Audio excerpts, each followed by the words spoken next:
Hi everyone.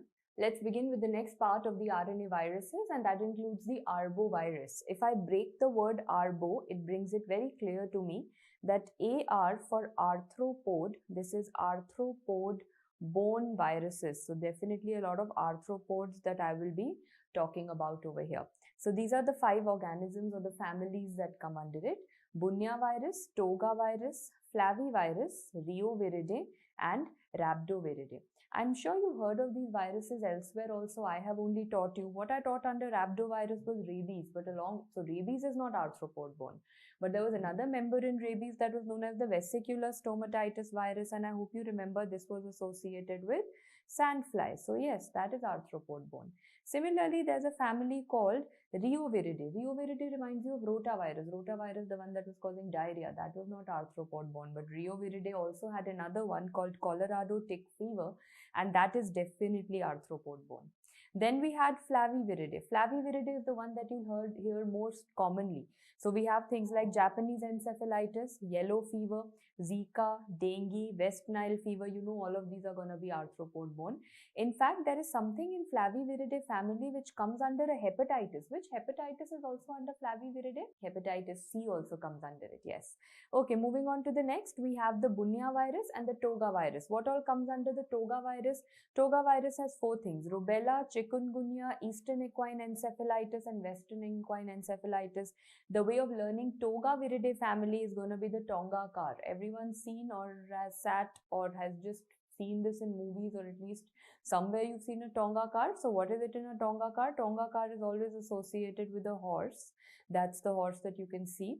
And there's a car which is attached on the back side of it. So firstly, the Tonga car is going to remind you of the Toga viridae family, right? And the horse will remind you of all the equine diseases that you have, like eastern equine encephalitis, western equine encephalitis. And car will remind you of rubella and chikungunya. Car will remind you of rubella and chikungunya. So coming back, we have the equine, western and eastern. Then we have car, that is chikungunya and rubella. They come under Tonga car, that is Toga virus. And finally, we have something called a Bunya virus, and Bunya virus further is going to have many features. So I've decided to put Bunya virus, and I'll start off the story actually with Bunya virus only, and I'll put it up on a separate slide. Now, what is it about this entire Bunya viridae family that you can recall? Was it a segmented or an unsegmented? I remember all the Bira viruses are going to have a segment, and yes, that is Bunya. And I told you Bunya looks like a B, B looks like a 3. That is what we had said, that B is going to look like a 3, right? So how many segments did it have in its RNA? It had 3 segments. Perfect. So what all comes under it? It has, of course, the Bunya virus, then the Phlebivirus, then there is Nairovirus, and then there is Hantavirus. One by one, I'll split them up because I told you na Bunya, but in like 5 minutes, this family will be done. Let us start with the first one under it. That is going to be the Bunya virus, and that is going to cause the California encephalitis. So please remember A, B, C, D, E. That is how you learn it. Means when you're talking about the Bunya virus, what does it cause? It causes the very famous California encephalitis. And how is it going to be transmitted? Aedes mosquito. Repeating this entire mnemonic once again. B for the Bunya virus, which causes the California encephalitis, and it is transmitted by the ADE, that is the Aedes mosquito. And of course, no points for guessing that it is an encephalitis, and that is what the patient will have. So Bunya virus and California encephalitis is done. The next member that we have in this family, so dekho, Bunya virus and California is done. The next member that we have in the family is the Phlebivirus. What all do we have? Phlebi में थोड़ा सा F वाला sound है, तो sand fly fever or Rift Valley fever. So remember the sand fly fever because that has the F wala sound, and the Rift Valley fever that has the F wala sound. All of them are Phlebivirus say causative. Sand fly fever, any points for guessing? How is it transmitted? Of course, via sand fly. Rift Valley fever is going to be again by Aedes, and I'm going to give you a mnemonic in the end for Aedes, which is going to make it very simple. So for the time being, for Aedes, just keep keep going. For others, I'm telling you the mnemonic. So remember, sand fly fever is of course by sand fly, Rift Valley is by Aedes. And what does it cause? All of these are somewhere or the other causing some kind of encephalitis. So fever, retinitis and encephalitis. How I have learnt it is, since the beginning, retinitis and valley, that is encephalitis. So we have retinitis, Rift Valley fever, it causes retinitis, and valley ka E, encephalitis, and fever, of course, fever. Yaad rahega? Let's move on to the next one. So what all have we done? We've done bunya, we've done flevo. Now we go on to nairovirus. Nairovirus has the CCHF, that is Crimean Congo hemorrhagic fever, which I consider very important because this happened in Gujarat and it's seen in India. So this Crimean Congo hemorrhagic fever, number one, is it going to cause hemorrhages? Yes. Is it going to cause fever? Yes. So the clinical aspect is clear in front of me. But remember, the primary concern over here is hemorrhagic, means this is H for H. This is transmitted by a hard tick. This is transmitted by a hard tick. This also comes under BSL-4 category, and every type of transmission is known. Animal to animal, human to human. That is why it's under BSL-4. And this Crimean Congo hemorrhagic fever is seen in India. Remember, hemorrhagic hard tick. Coming to the last one is going to be the hantavirus. Hantavirus has something common. There are two hanta related things. एक kidney वाला होता है और एक pulmonary होता है, right?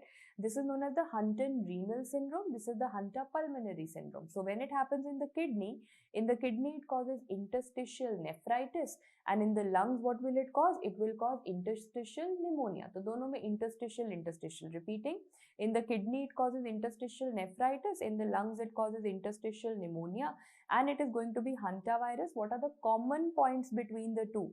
ये दोनों, these two hanta are associated with hemorrhages, and they are associated with rodents. That is the commonality between them. I know it's not that easy a topic, so what I'm going to do, I'm going to go all the way back to this part and ask you some questions quickly. When I talk about bunya virus causing California encephalitis, I hope you remember ABCD. I told you bunya virus causes California encephalitis, and what was the vector? The vector was Aedes. Talking about flebo had sand fly and Rift Valley fever, FF wala. So sand fly fever is of course by sand fly. And do you remember Rift Valley I told you was because of Aedes, and you also remember what were the clinical points? I said RI se socho retinitis, number one. Then for valley I told you think of encephalitis, and fever of course think of fever over here. Sorted. Next we have the Crimean Congo hemorrhagic fever. Kya hai? 1, 2, 3, 4. Crimean Congo hemorrhagic fever, which belongs to the BSL-4, and this is hemorrhagic. So hemorrhage to hoga, but this is associated with the hard tick. Sorted. This is the one that is seen in India. Coming to the two hanta renal, hanta pulmonary. Both of the hanta are associated with rodents. Both the hanta are also associated with hemorrhages. Renal wala is going to cause interstitial nephritis, and the pulmonary one is going to cause interstitial pneumonia. And this is your final flowchart, which you will revise in the last day for Bunya-Viridae family. I can put a tick mark over it. I am now going to go on to the Tongacar, the Togaviridae family, out of which if I say ye dono chota hai, which you hardly get to see in our country, so let's finish them off quickly. So what is it that I'm talking about? I'm talking about the eastern and the western equine encephalitis. So these are associated with what? Remember, eastern equine encephalitis, EEE, they are associated with Aedes. I told you Aedes ka mnemonic end mein karenge. And the other one, western equine encephalitis, is associated with Culex. So one is Aedes, one is Culex. So Aedes mein hi aata hai. Aedes is going to be the eastern equine encephalitis, and Culex becomes western equine encephalitis. No points for guessing that it is seen in horses, and it's pretty mortal. It has a 50 to 70% mortality. So ye zyada important nahi hai. What is important in the Togaviridae families? Rubella and chikungunya. I'm starting with chikungunya first. You know, I'll be taking up chikungunya, then rubella, and after this I'll be going on to the rest of this family also. So why don't I just pick one place and put all the incubation periods first? Then the rest of the life for this chapter becomes a little simple. So these are the incubation periods that I've got. Please note, when I'll write Kaisanur forest disease, KFD, when I'll write Kaisanur forest disease, you guys can learn it as Kaisanur forest or 4 for forest and est for 8. It is Kaisanur forest disease. Okay? So now you will never ever forget that Kaisanur forest disease is going to have an incubation period of 4 to 8 days.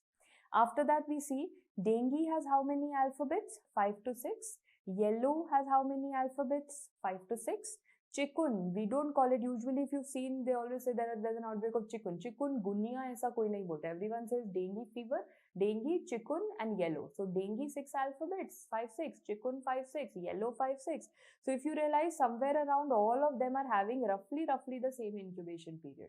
Finally, coming to the last one, without a mnemonic, you will learn Japanese encephalitis, 5 to 15 days. So you can just learn 10 days as a median of it, okay, as a center point of it. So Japan में 10.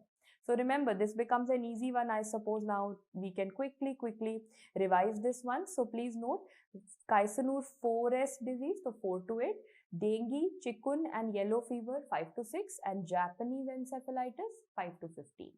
Okay, now we'll start one by one. I'm starting with the chikungunya virus under Togaviridae family, and this is what we have. How is it transmitted? The vector is going to be the Aedes mosquito, and this is going to have a very famous fever and joint involvement. So these are the points which are important. Dekho, incubation period I want to wipe off now from everywhere. Chikun had 1, 2, 3, 4, 5, 6, so 5-6 days ke aaspas ka hoga. Other things I want to focus on. What is the fever? There's a very famous fever called the saddleback fever. And along with that, guys, so saddleback fever is basically a kind of a biphasic fever that you can say. Okay, it's a kind of a biphasic fever. Coming to the next, there is a migratory arthritis and also associated with arthralgia. Arthralgia means there's very severe joint pains, and this usually involves the small joints.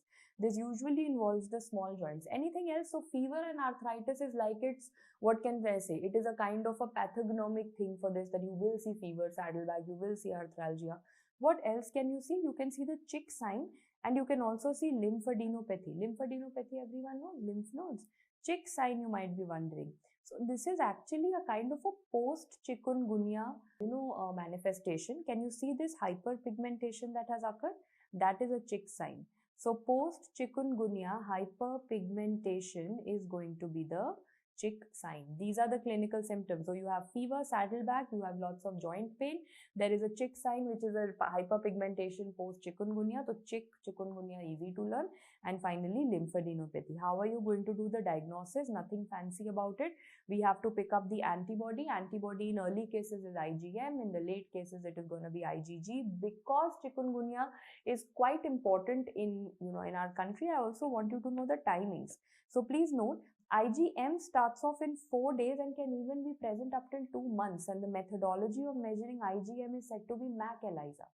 Whereas IgG starts roughly around 2 weeks. They start hone lagta hai, but a proper concentration develops later, and it is also available or visible in the blood till 2 years. So remember, IgM, as always expected, comes first as early as 4 days and is determined by MAC ELISA, whereas IgG is going to be seen for many years. Of course, it's an RNA virus. This I will copy paste everywhere till we finish this entire section, and that is reverse transcriptase. PCR is done.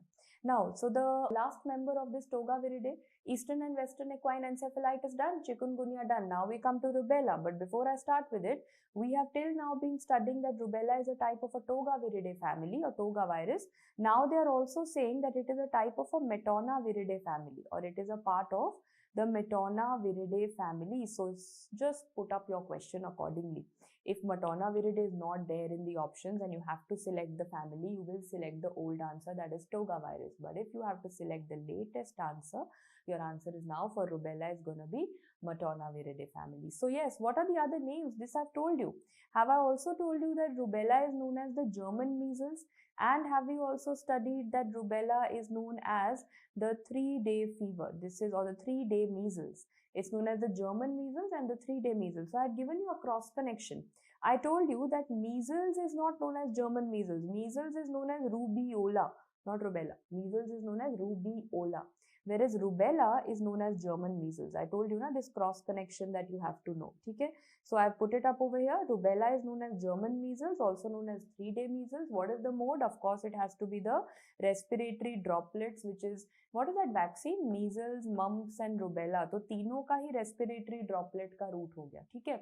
But for rubella, what you also have to know is transplacental torch infections. It's definitely going to result in congenital malformations.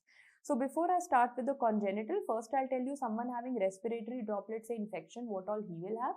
Then we'll go on to what a transplacental congenital person will have. So firstly, do you remember the incubation period? Do I have to teach you? I don't think so. I told you for how to learn measles, mumps and rubella. For measles, I told you start with 10 days. Then after that, I told you from the 10-day, make a 9 out of it. So mumps becomes 19 days. And in rubella, I told you from the 19, make a 4. So rubella becomes 14 days. So 10, 19, 14. That is going to be measles, mumps, rubella. Rubella 14 days. Respiratory droplet hua, so it is going to cause an upper respiratory tract infection. And if it causes an upper respiratory tract infection, there is obviously going to be a post-auricular lymphadenopathy also that will be noted, correct? Like all of, it's very similar. Because why are you calling it like German measles, 3-day measles? Because measles se kuch to similar hoga na. What is the similarity between rubella and measles is that the rash. Firstly, the rash lasts for 3 days. The rash lasts for 3 days. Now you understand why is it called a 3-day measles. The rash lasts for 3 days. It is a 3-day measles, and the rash is very, very similar to the rash of measles. Exactly, guys. Do you remember how was the rash of measles coming? It used to start behind the ear, then it was on the face, then it was on the trunk. So exactly measles jaisa rash hai, and it is going to last for 3 days. That is why they called it German measles or 3-day measles. What else? Can I see something over here? Some red spots over here. What are those? Those are known as the Forsheimer spots. These are known as the Forsheimer's spots, and they are seen on the palate. You can see them on the soft palate. They are red color spots that are there. So now I want you to tell me one more difference. When you were talking about measles, you were seeing something next to the molar. Measles mein molar ke paas kaun sa spots tha? You were seeing complex spots, right? And in rubella, what are you seeing? You are seeing the Forsheimer spots. That is something that you have to know. So coming back, I have seen all these pictures. I can see a rash, yes. I can see the palette showing me the Forsheimer spots, but let me tell you, these Forsheimer spots are very, very, very non-specific. The difference is that complex spots were very, very pathognomic and very, very characteristic of measles. They were pathognomic of measles, whereas Forsheimer spots are non-specific for measles. That is what you have to know. Or they are non-specific for German measles, I would say. For rubella, they are non-specific. You don't have to know where else, but scarlet fever may be dikhta hai. I don't want you to know where all you see Forsheimer spots. Not at all important. You just have to know it is not a specific finding for rubella. Okay, let's move forward. You've understood that via respiratory droplet, how it called URTI, rash and all of that. But what is this transplacental thing? So yes, it can go from mother to child. It is teratogenic. So you know this question's answer. Most dangerous trimester. So now I'm going to reframe this question. So if I ask you maximum congenital malformations are going to occur in transfer of which trimester? Of course, that is going to be the first trimester, right? If first trimester transfer happens, it's one of the, because organogenesis occurs then. So it's very, very, very, very grave. And it results in a congenital rubella syndrome. Rubella is sounding like rona. Why is someone rona? Why is someone crying? So remember, pyar mein andha and behra. So pyar mein andha and behra is what you're going to learn. So pyar mein andha and no ears. He doesn't even have ears. So there is pyar mein andha behra. So pyar is what? Pyar is hard. That is going to be patent ductus arteriosus. Andha means there is cataract. Behra means there is sensory neural hearing loss. So why is he crying? Congenital rubella syndrome is crying because he is pyar mein andha behra. That is patent ductus arteriosus, cataract and sensory neural hearing loss. You'll always remember rubella, rona, pyar mein andha behra, right? But other than that, I can also see that this child has a very classical appearance. If you notice on your side, this child has a very classical appearance, and that is referred to as these dermal ecchymosis, or actually they say this is a dermal manifestation known as the blueberry muffin baby. This is referred to as the blueberry muffin syndrome or the blueberry muffin baby. And yes, this is a dermal finding that is seen, because of which you see those blueberry wala, exactly those blue spots which you can see without the labelings, which you see, very famous. But blueberry muffin is now becoming a little non-specific because there are other congenital malformations also that can show the same. Let's move forward. This is something which was a recent exam question of how a congenital rubella syndrome baby can excrete rubella virus in his urine and saliva. Remember, in the urine and saliva, this can be excreted for a very long time, that you have to know. Very important finding. Again, this came in the recent NEET, it also came in the INICT, so you have to know. Urine saliva may there will be excretion of what? The rubella virus. If I ask you in terms of the diagnosis, lab diagnosis, again, there is nothing that is I can tell you is specific. I'm going to say the same story again.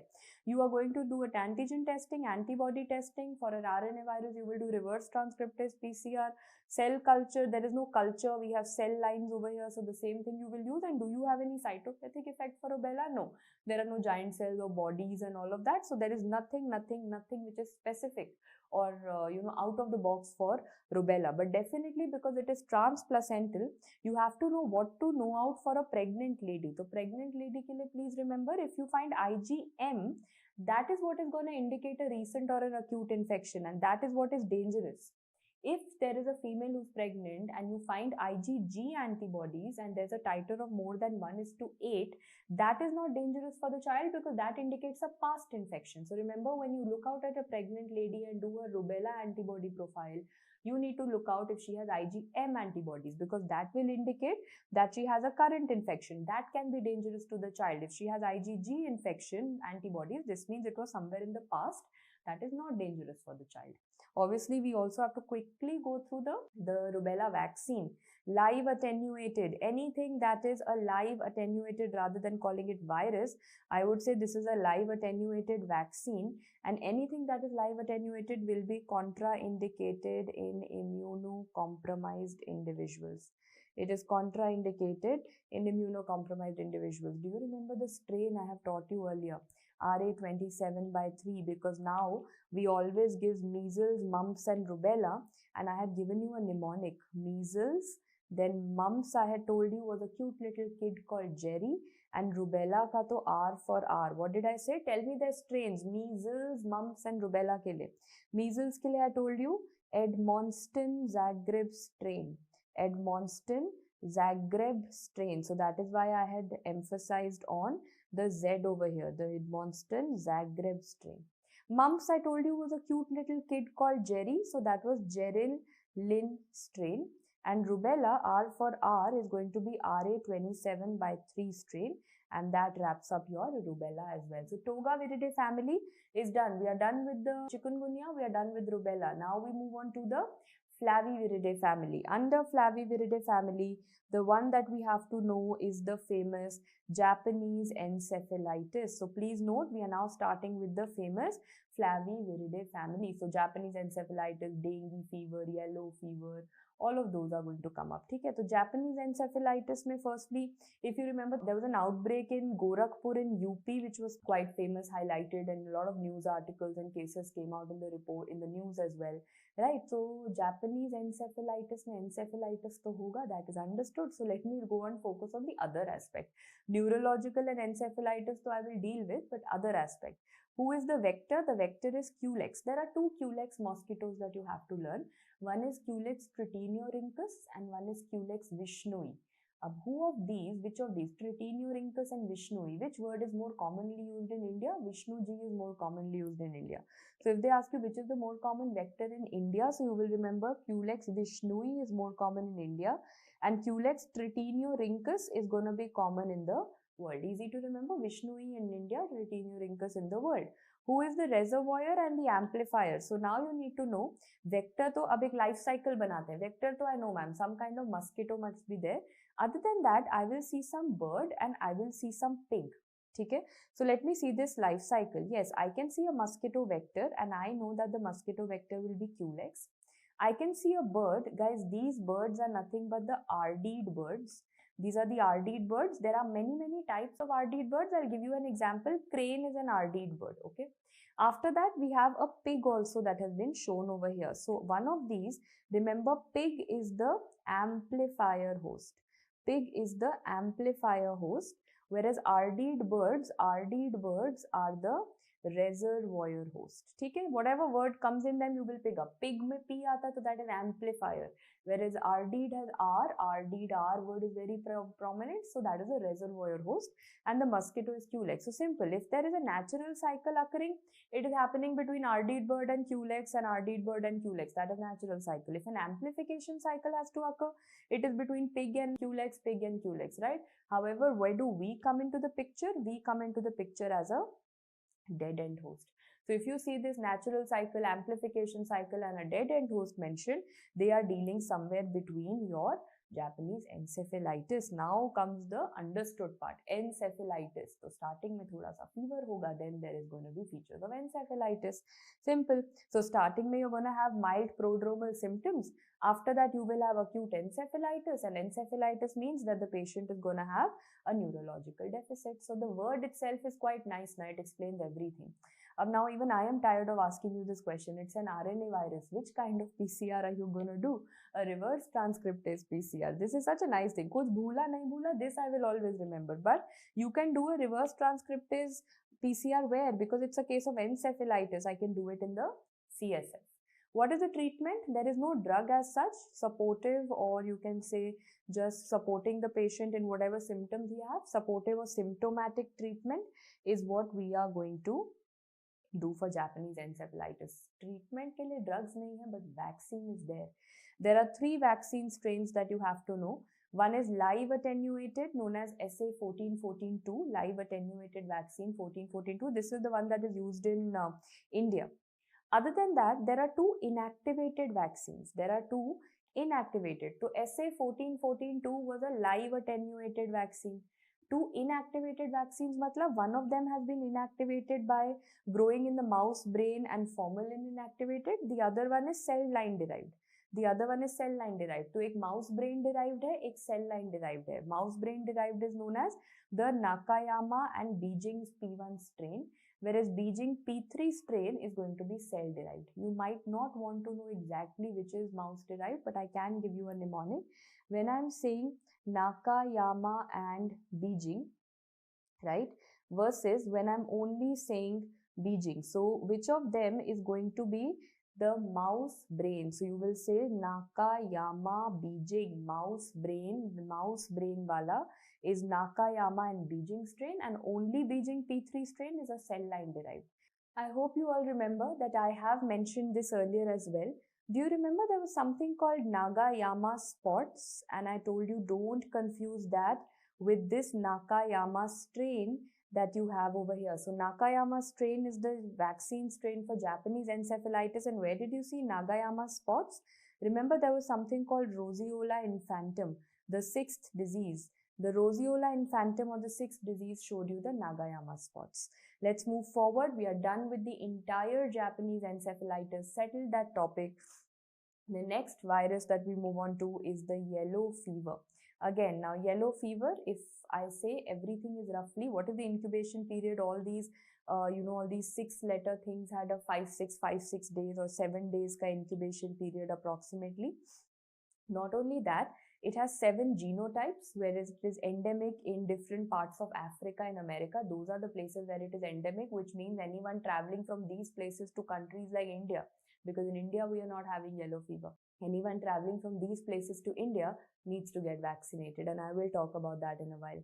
So remember, there are 5 to 7 days mein incubation period, 7 are the genotypes, and it has 1 serotype. Now what I have to know is about obviously the vector. What is the vector for the yellow fever? Again, the Aedes aegypti. So many things are coming with Aedes. So what I'll do in the end, I'll make one list for Aedes, one list for Culex, so that we are sorted. What are the 2 major cycles? There is something known as a jungle cycle and an urban cycle. Common sense, both of them have to have a mosquito in it. The Aedes mosquito. So the jungle cycle will have the forest mosquito, the jungle mosquito of course, and the urban cycle will have the urban mosquito. Okay, this is again common sense. The jungle has the forest mosquito, the urban has the urban mosquito. But what else? The jungle will have the cycle involving the monkeys. Whereas urban cycle will obviously involve us. So simple. Urban cycle is between humans and mosquito, and jungle is between monkeys and mosquitoes. So now starting incubation period, I have told you why 5 to 7 days हमें पता है. And for your revision, I have got you. Dengue has 5 to 6 alphabets. Chikungunya has 5 to 6 alphabets. Yellow has 5 to 6 alphabets. तो सबका 5 to 6 या 7 days का incubation period is set. Okay, now did you ever wonder why did we call it yellow? Yellow in our body or disease is known as jaundice. Jaundice means there is involvement of the liver. Yeah, that will happen, but not in the initial phase. Mild phases may we start off with things like fever, chills and myalgia, which probably every infection has, right? Fever with chills and muscle pains. But over here there is fever with bradycardia. What is that known as? Fever with bradycardia is known as the Fagot's sign. And I hope you remember this is something which we saw in Salmonella also. This was also seen other than in yellow fever, in typhoid fever, enteric fever, right? Over there also fever with bradycardia is noted. Then where is the yellowness coming? The yellowness is coming in the severe form. Please note there is involvement of the liver. So yes, there is hepatitis. In fact, you will realize and you will study in your pathology lectures also that I have taught you that yellow fever causes mid-zonal necrosis. Yellow fever causes mid-zonal necrosis. Very famous question. Which part of the liver lobule is affected? Mid-zonal lobule is affected. And other than that, there are hemorrhagic manifestations also. Something causing hemorrhages means which cell of our body is it impacting? It is impacting the platelets. So it causes a platelet dysfunction. But these are features of your severe disease. Simple. So mild disease is fever with bradycardia. Usually fever has tachycardia, na? Here fever with bradycardia called Fagot's sign is seen. Severe में hemorrhage and hepatitis is noted. So right now I told you that it is not very common in our country, right? So India is basically said to be free from yellow fever. So how do we keep ourselves free from yellow fever? We have kept two things. If there is any unvaccinated traveler who is coming from an endemic area like West Africa or South America, then that person is told that please get yourself quarantined for 6 days because 5 to 6 is the incubation period. If you do not show after landing here, if you do not show any symptoms for 5 to 6 days, then you are allowed to enter into our country, roam around in our country, right? That is only applicable for someone who is unvaccinated. Coming from that area and unvaccinated. If he's vaccinated, if he can show me the certificate, then it's all good. Now we come to what else have I maintained. I know that the vector is Aedes aegypti, so I make sure that the Aedes aegypti index is less than 1 around the airports and the seaports. So around the airports and the seaports, the Aedes aegypti index, which you study in PSM, has to be less than 1. ठीक है, आगे बढ़ते हैं. What is the diagnosis that you will do? This is what you do for everything. Serology is what you're going to do. IgM and IgG, you can say IgM comes earlier within 3 days of onset of the disease and IgG comes later. Cytopathic effect, come on, you know this. What is it that you see in the liver? Which part of the liver is destroyed? Mid-zonal necrosis, this you've told us, ma'am. Okay. Are there any bodies that I taught you way back in the first chapter? Yes, there is something called the Torres body. So note, cytopathic effect mein, number 1, the liver shows you mid-zonal necrosis. Previous year question we have discussed. Second, it shows you, I made you learn it, that yellow fever shows you Torres bodies. Sab mein middle mein, that is now how I will complete your mnemonic. Firstly, yellow, 1, 2, 3, 4, 5, 6. So it's going to be 5 to 6 days ka incubation period. Next, I say that here we are talking about yellow fever. So the bodies that we are going to have are going to be the Torres bodies. And finally, after this, we say that because I'm focusing so much on the center part of it, yellow fever, Torres bodies, it is going to result in a mid-zonal necrosis that happens in the liver, and that is why patient has jaundice. That is yellow fever. I hope it is sorted. You're of course left with the vaccine. Vaccine gets you a lot of questions in PSM. What is the famous yellow fever vaccine that we have? 17D vaccine. So what is it? It is a live attenuated vaccine. How is it prepared? Come on, you know this. It is prepared from the allantoic cavity. So yes, we go back to the first chapter. Have I taught you that allantoic cavity mein I am very much gonna have yellow fever ka vaccine, even yellow fever ka growth. Allantoic mein, if you remember, we had something called YARI as my mnemonic, where I had told you that yellow fever ka, rabies ka and influenza vaccine ka growth happens, hai na? So please note, yellow fever is in the allantoic cavity. Yes, it is prepared. What is the route? It is a single dose subcutaneous. It is a single dose which is going to be given in a subcutaneous manner, and that is a live, I'm again and again saying live attenuated vaccine. Okay, I'll tell you why am I emphasizing on it. Firstly, what is the efficacy? Efficacy is said to be that a response starts by the 7th day. Jitna incubation period hai, 5-7 days, the vaccine also starts working by the 7th day. And that is going to go until 35 years. So earlier they used to say that, you need to get a certificate updated after every 10 years or so, but now that is not said. Now it is said that once you get yourself vaccinated, within 10 days you will get the certificate, and that is valid lifelong. So this is what you have to know, within 10 days. So today if someone gets a vaccine, then after 10 days he will get a certificate of his vaccination, and then till lifelong that certificate is valid for travel purposes. Coming back to my point, why was I saying it is live attenuated and grown in an egg? Because anyone who is having any kind of immunocompromised state cannot be given this vaccine. Anyone having egg allergies, because it is prepared in an egg, so anyone with egg allergy cannot be given. So contraindications, number one, anyone who is pregnant or less than 9 months, chota bachcha ya pregnancy, live attenuated vaccine you can't give. Anyone who is immunodeficient or HIV or transplantation, organ transplant, any immunodeficient scenario, you cannot give it. And obviously, as I told you, it is prepared in the allantoic cavity. Anyone with egg allergy, you can't give it. One more thing. Can the yellow fever vaccine actually end up, kind of interacting with some other vaccine so that these two vaccines are never to be given together? Yes, that is the cholera vaccine. Cholera and yellow fever vaccine interact together to make sure there is a gap of 3 weeks between them. So if someone's received cholera, do not give yellow before 3 weeks. If someone's received yellow fever vaccine, do not give cholera before 3 weeks. So please remember, the gap between these two vaccines has to be maintained for 3 weeks as they interact with each other. Done with Japanese encephalitis, done with yellow fever. Now we move on to the KFD. KFD is the Kaisanur forest disease or the monkey fever. Now what is the vector for this? The vector for this is the heart tick, and monkey of course is going to be the amplifier host that I have over here. Okay, tell me something that did I teach you the incubation period? I said that from today onwards Kaisanur forest disease ko 4-8 yaad rakhna. It is the 4-8 disease. So remember, the 4 to 8 days was the incubation period going forward for Kaisanur forest disease.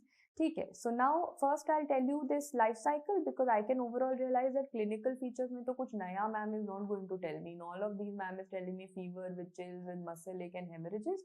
I'll come back to that. So same way, Kaisanur forest disease also, after the vector is going to bite, it is going to result in fever, myalgia, and it is a part of the hemorrhagic fevers.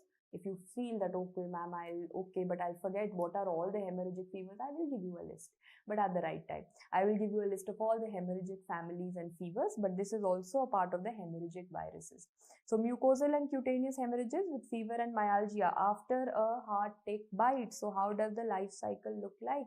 So I just told you, vector yaad rakho, heart tick, and monkey, who's the amplifier host, has to be there. So coming over here, you are going to get a life cycle of a tick. I can see a life cycle of a tick going on over here. I can see monkey. So for that matter, you can also see that there are also rodents and there are also cattle that are involved. So either the infection is going to come to me via a tick bite. I can see how is the infection coming to the humans. Focus on that. It is coming via a tick bite, number one. Number two, it can also come after contact with animals. It can come after contact with animals. Person to person, however, is not known. So, bas ye 3 things you have to know, that it's directly coming from the bite of a tick, heart tick, or animal contact, but no person to person. Okay, so now coming back, how is going to be the epidemiology and the diagnosis? The epidemiology, remember, ye jo forest wala disease hai, ye first half of the year means January to June.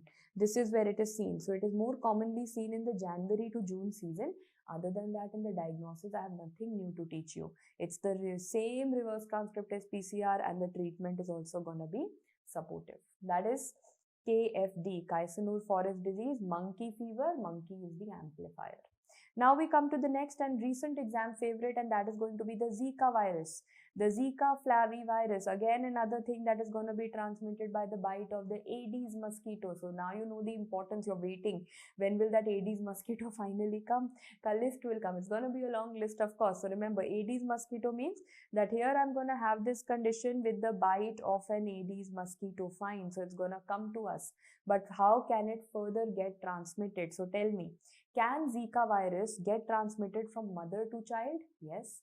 Can it get transmitted via blood transfusion, blood products? Yes. Can it get transmitted via sexual contact? Yes. So remember, these are the three routes of how a human to human contact can occur. Sexual, mother to child, as well as the blood transfusion. So yes, this is where they catch you. So let me pick it up. This means that when you're talking about mother to child, this is the place where they catch you the most in the exam. Mother to child means through the placenta it is going. Which cells of the placenta? One by one, let us start getting here.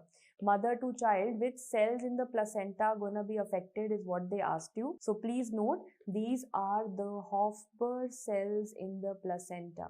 Hofbauer cells of the placenta are going to have the deposition of the Zika virus. I hope you remember from pathology what were Hofbauer cells. They were macrophages of the placenta. So they show you the deposition of Zika virus. That's a previous year question. So fine. From the mother, this is going to go via the placenta to the child. So what are the two things? Number one, focus on the eyes of the child. Number two, focus on the brain of the child. So eyes mein do cheezein, brain mein do cheezein. That's all that you have to know. So in the eyes, this child is going to have optic nerve problem and glaucoma. So optic neuropathy and congenital glaucoma. Whereas what is it in the brain? Brain mein the size is going to be smaller, skull, microcephaly, but ventricles are bigger, ventriculomegaly. So remember, there is going to be microcephaly and ventriculomegaly noted over here. Repeating, there are two things in the eyes, optic neuropathy that is noted and congenital glaucoma. Two things in the brain, microcephaly and ventriculomegaly. This is what the child has. Which cells are affected in the placenta? Hofbauer cells. But what is the person, an adult or a mother or a person who's transmitted it by sexual contact or by blood transfusion? What is it that it's going to have? So the main, pehle to minor thing. Ma'am, fever, arthralgia, myalgia, ये सब में होता है. तो सब में, this has become like the nausea vomiting of this. Like we do nausea vomiting as a side effect of every pharmacology drug. We do fever, myalgia, arthralgia as a complication of every of these fevers. That's there. But the Zika virus has two main things, and that is a cardiac and a neural involvement. So definitely there are cardiovascular and neural may although rare, but Guillain-Barré syndrome is noted with Zika virus. These two are the main worrisome things that can come down with Zika. Yes. Again, do you want me to tell you the diagnosis? It's going to be the same reverse transcriptase PCR. The diagnosis of the antibodies again going to be IgM antibody. But now you will say that, ma'am, all of these things that you're telling me for flavivirus, सब में you are very nicely saying RT-PCR. ठीक है, PCR तो is genetics. Genetics will always differentiate Zika virus from yellow fever from Japanese encephalitis. Okay, PCR I have full confidence. But how are you so confident that antibodies will not cross-react? If this is a Japanese encephalitis or a yellow fever or the Zika virus, they are belonging to the same family. Can their antibodies also cross-react? Can you have a more definitive test that can help me? So please note, firstly, RT-PCR kaha karoge? I'll give you the answer to that. RT-PCR kaha karoge? Ab depending, Zika virus could involve the blood. It could also be treated in the urine. So in pe karenge. Talking about how do I confirm the IgM antibodies? Please remember, for the confirmation, we will use PRNT. What is PRNT? It is the plaque reduction neutralization test for confirming that I'm dealing with not just over here. We will be doing this in Japanese encephalitis also. We could do this for the confirmation of yellow fever also. For any Flaviviridae member family, because we are relying on this serology more, for the confirmation of that particular organism, we will do a plaque reduction neutralization test. So that finishes off Zika virus also. So the last part of this chapter that we'll start with is the dengue virus, which we know is one of the most common arboviruses and the mosquito-borne infections that we have, especially in India. And this is one of the most rapidly spreading infections. You've heard about it every year. This comes up as a lot of bulk of cases that drop in suddenly. So definitely it's very important from not only micro but also PSM as well as from medicine point of view. So when I start off with how many types does it have, we all know there is DEN 1 to DEN 4.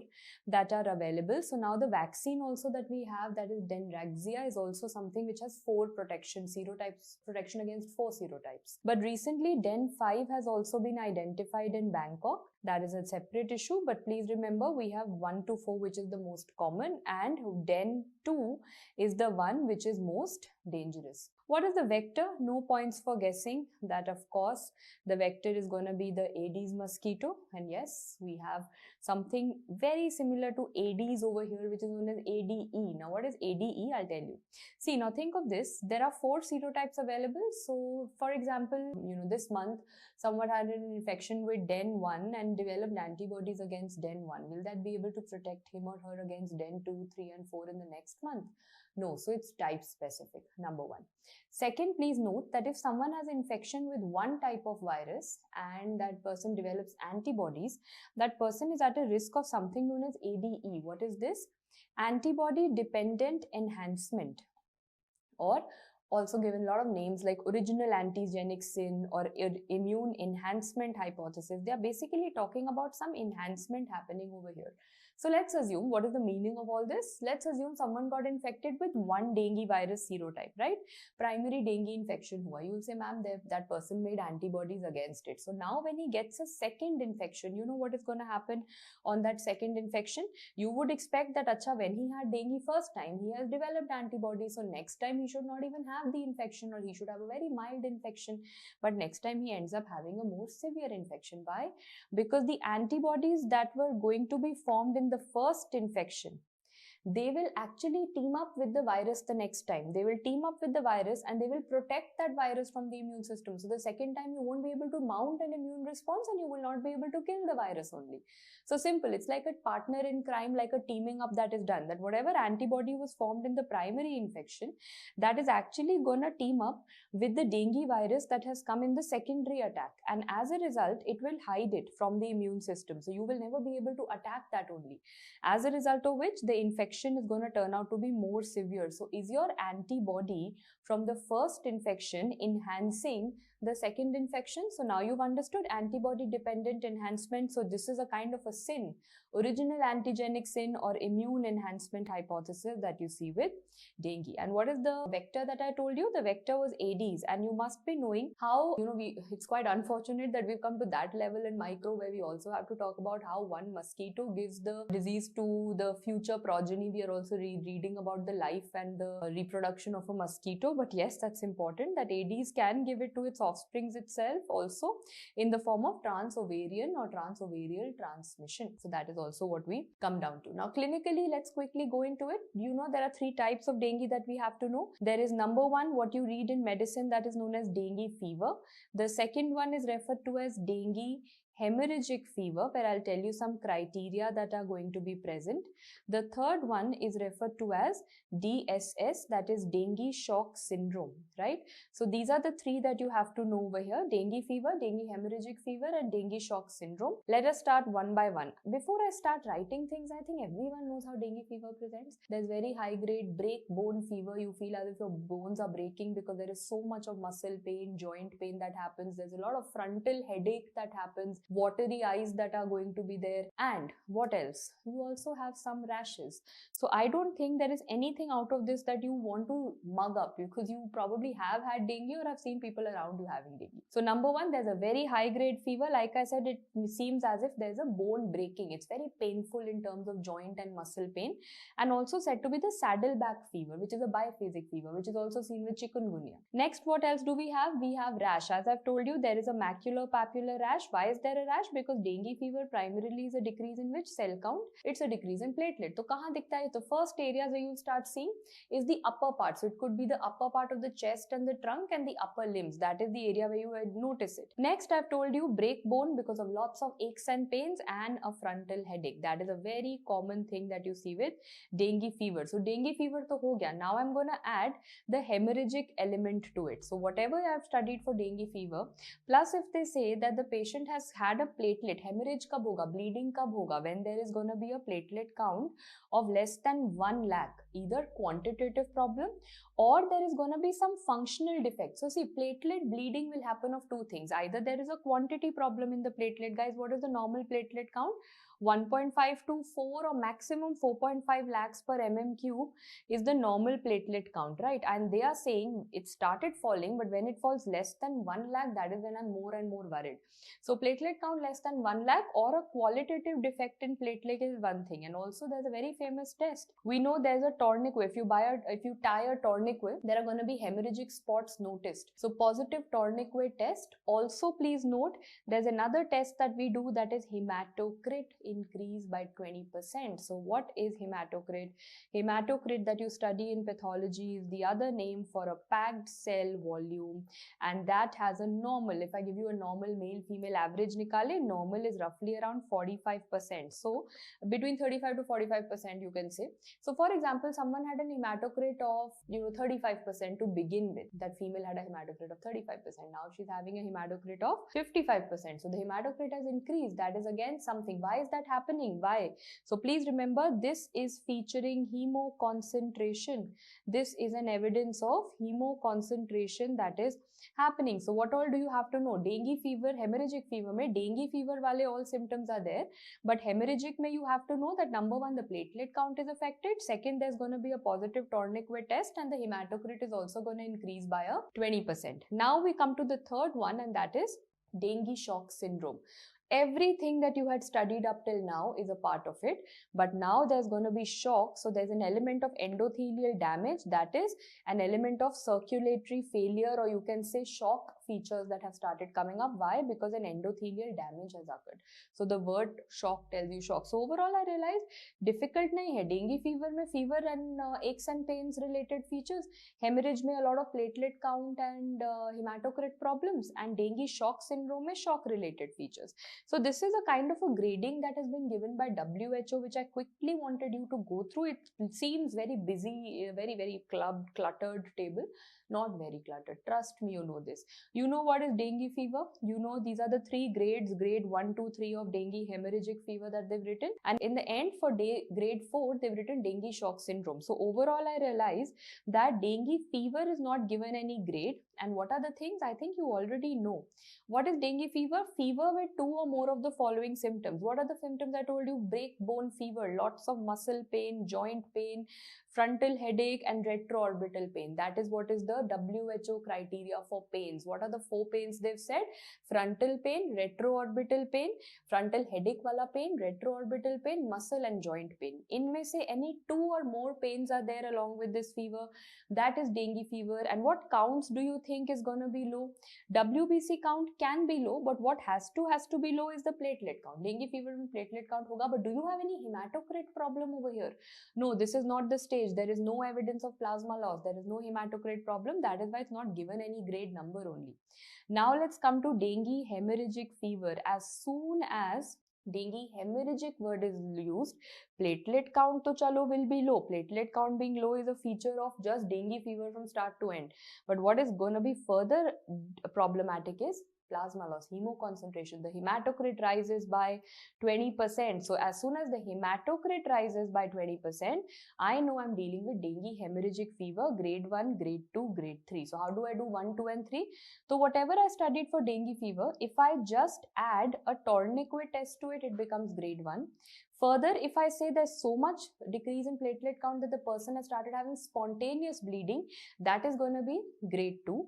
And if there is a circulatory failure in terms of hypotension, weak pulse, that slowly he's going towards shock, that becomes grade 3. So repeating this once again, agar sirf and sirf positive tourniquet test has come, that is grade 1. If spontaneous bleeding has happened, that is grade 2.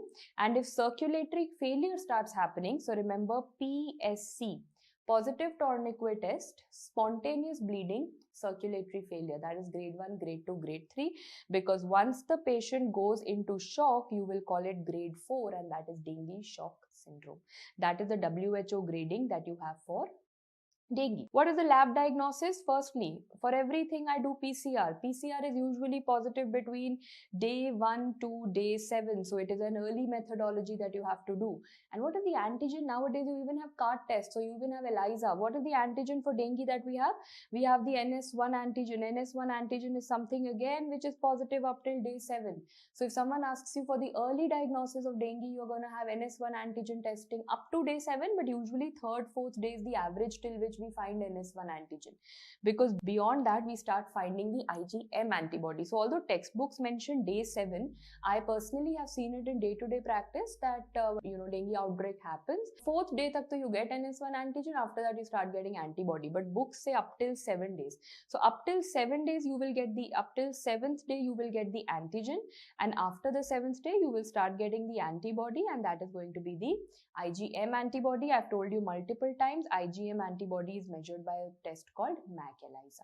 That is sorted. What is the treatment? You know, it is all supportive treatment. Whatever the patient is having a problem with, you're gonna correct it. So if the patient says that, or if the patient's blood report says that the platelet count has gone low, very, very low, then you go in for a platelet transfusion. Go to your blood bank chapter in pathology. I've told you, single donor apheresis platelet is always better. Receiving platelet from a single donor only.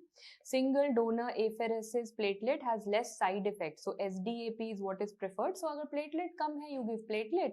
And if there is hematocrit, if the hematocrit is increasing, that means you are having some kind of plasma loss. And if there is plasma loss happening, you will have to do a fluid replacement. So now next time when you come across a patient of dengue, everyone please note, we always see doctors and many students are prescribing their patients platelet count. Keep getting a platelet count then every alternate day. Is it only the platelet count that you will be doing?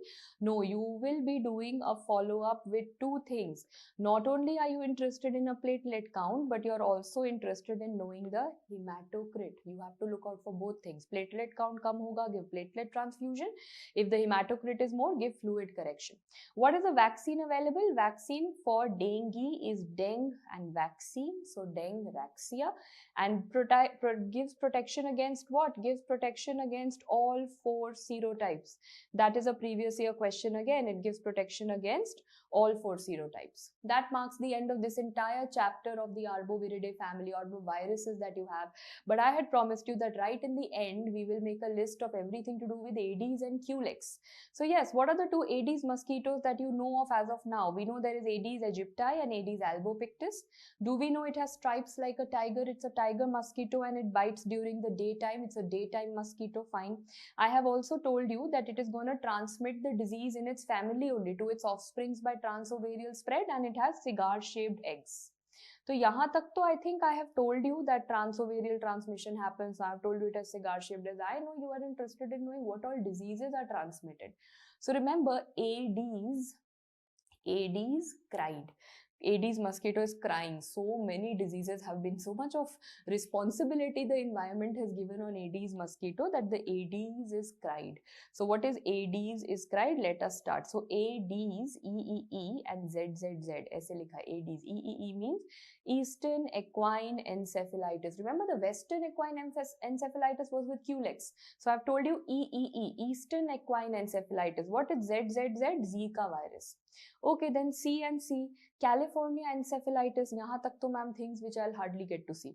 Chikungunya, the other C is for chikungunya. R for Rift Valley fever, Y for yellow fever, and D for dengue virus. So repeat in Eastern equine encephalitis, ZZZ for Zika, California encephalitis, chikungunya, Rift Valley, yellow fever, dengue. Aedes cried is what is transmitted by the Aedes mosquito. So the last one is what is transmitted by the Culex. So Culex may, please remember, why have I got this emoticon? Because I'm going to give you a kind of a weird mnemonic for it, a cute one. Japanese and Western females are cute. Okay? So Japanese will definitely, so cute, actually cute is going to be for Culex. So that is how I wanted to put up something related to it. So remember, Japanese is going to basically be your Japanese encephalitis, and we all know that all these ones which all have arthritis like features, unme hota hai, right? So Japanese encephalitis encephalitis primarily. West for West Nile fever. West Nile fever is also transmitted by culex. And when you will go to your filarial nematodes, Bancroftian filariasis, so female say filariasis. Remember, Japanese and Western females are cute.